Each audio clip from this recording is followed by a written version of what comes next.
തീരശോഷണത്തിന് കാരണം വിഴിഞ്ഞം തുറമുഖമല്ലെന്ന് സർക്കാർ നിയോഗിച്ച വിദഗ്ധ സമിതിയുടെ കണ്ടെത്തൽ. റിപ്പോർട്ട് നാളെ സർക്കാരിന് കൈമാറും. ലത്തീൻ അതിരൂപതയുടെ വാദം തള്ളുന്നതാണ് വിദഗ്ധ സമിതിയുടെ റിപ്പോർട്ട്. തിരുവനന്തപുരത്തേത് സ്വാഭാവിക തീരശോഷണമാണെന്നും റിപ്പോർട്ടിൽ. വിഴിഞ്ഞം സമരത്തെ തുടർന്നാണ് സമിതിയെ നിയോഗിച്ചത്. വിവരങ്ങളുമായി ആദിൽ പാലോട് നമുക്കൊപ്പം. ആദിൽ പാലോട്, വിദഗ്ധ സമിതിയുടെ റിപ്പോർട്ടിലെ കണ്ടെത്തലുകൾ നമ്മൾ പുറത്തുവിടുകയാണ്. എന്തൊക്കെയാണ് വിവരങ്ങൾ?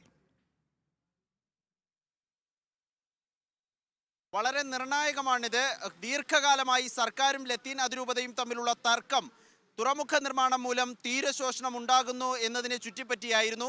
100 ദിവസത്തിലധികം നീണ്ട വിഴിഞ്ഞം തുറമുഖ സമരത്തിന്റെ പ്രധാന കാരണവും തീരശോഷണം, തുറമുഖ നിർമ്മാണം കാരണം തീരശോഷണം ഉണ്ടാകുന്നു, കടലാക്രമണം തിരുവനന്തപുരം മേഖലയിൽ രൂക്ഷമാകുന്നു എന്നതുൾപ്പെടെയുള്ള മുദ്രാവാക്യങ്ങൾ ഉയർത്തിയാണ് ലത്തീൻ അതിരൂപത വിഴിഞ്ഞം സമരത്തിന് തയ്യാറായത്.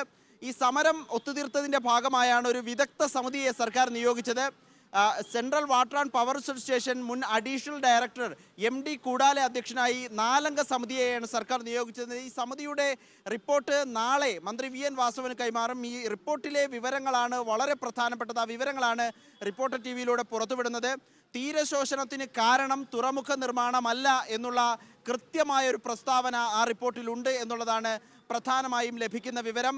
ഒപ്പം തിരുവനന്തപുരത്തുണ്ടാകുന്ന തീരശോഷണം സ്വാഭാവികമായി ഉണ്ടാകുന്നതാണ്. അതൊരു തുറമുഖ നിർമ്മാണവുമായി ബന്ധമില്ല. തുറമുഖ നിർമ്മാണം തുടങ്ങുന്നതിന് മുൻപ് തന്നെ തീരശോഷണം തിരുവനന്തപുരം ജില്ലയുടെ പല ഭാഗങ്ങളിലും ശംഖുമുഖം അടക്കമുള്ള ഭാഗങ്ങളിൽ ഉണ്ടായിരുന്നു എന്നും റിപ്പോർട്ടിൽ പറയുന്നുണ്ട്. റിപ്പോർട്ട് നാളെ കൈമാറുന്നു. ഈ റിപ്പോർട്ട് ആസ്പദമായി സമിതിയെ നിയോഗിക്കുമ്പോൾ തന്നെ അതിൽ ലത്തീൻ പ്രതിനിധിയെ വെക്കണമെന്ന ആവശ്യം ലത്തീൻ സഭ മുന്നിൽ വെച്ചിരുന്നു. പക്ഷേ ആവശ്യം സർക്കാർ നിരാകരിക്കുകയാണ് ചെയ്തത്. അതുകൊണ്ട് തന്നെ ഈ റിപ്പോർട്ട് അംഗീകരിക്കാനുള്ള സാധ്യത ലത്തീൻ അതിരൂപതയെ സംബന്ധിച്ചിടത്തോളം വളരെ ചെറിയ സാധ്യതയേ ഉള്ളൂ. കാരണം ലത്തീൻ പ്രതിനിധിയെ വെക്കാത്തത് കൊണ്ട് തന്നെ ഇതൊരു ഏകപക്ഷീയമായ റിപ്പോർട്ട് എന്ന പ്രതികരണത്തിലേക്ക് ലത്തീൻ സഭ പോകുമെന്നാണ് മനസ്സിലാക്കുന്നത്.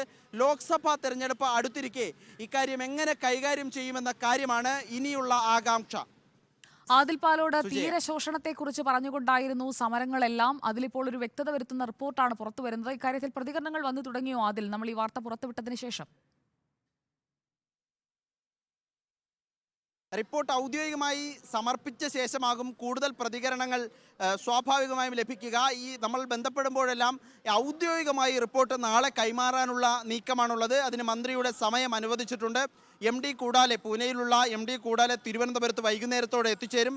നാളെ ഈ റിപ്പോർട്ട് കൈമാറിയ ശേഷം സർക്കാരിൻ്റെ പ്രതികരണം, ഒപ്പം ലത്തീൻ അതിരൂപതയുടെ പ്രതികരണങ്ങളൊക്കെ നിർണായകമായും ഇക്കാര്യത്തിൽ, പ്രത്യേകിച്ച് ലോക്സഭാ തെരഞ്ഞെടുപ്പ് കൂടി അടുത്തു വരുന്ന പശ്ചാത്തലത്തിൽ ലത്തീൻ അതിരൂപതയുടെ പ്രധാനപ്പെട്ട ഡിമാൻഡും പ്രധാനപ്പെട്ട മുദ്രാവാക്യവുമെല്ലാം തീരശോഷണത്തിന് കാരണം വിഴിഞ്ഞം തുറമുഖ നിർമ്മാണം എന്നുള്ളതായിരുന്നു.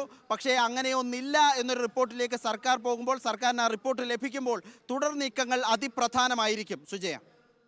ഓക്കെ, ആദിൽ പാലോടാണ് വിവരങ്ങൾ നൽകിയത്. ഇപ്പോൾ റിപ്പോർട്ടിന്റെ ഉള്ളടക്കമാണ് റിപ്പോർട്ടർ പ്രേക്ഷകരിലേക്ക് എത്തിക്കുന്നത്. തിരുവനന്തപുരത്തേത് സ്വാഭാവിക തീരശോഷണം എന്നാണ് ഇപ്പോൾ വിഴിഞ്ഞം സമരത്തെ തുടർന്ന് നിയോഗിച്ച സമിതിയുടെ കണ്ടെത്തൽ വന്നിരിക്കുന്നത്. ഈ റിപ്പോർട്ട് നാളെ സർക്കാരിന് കൈമാറും.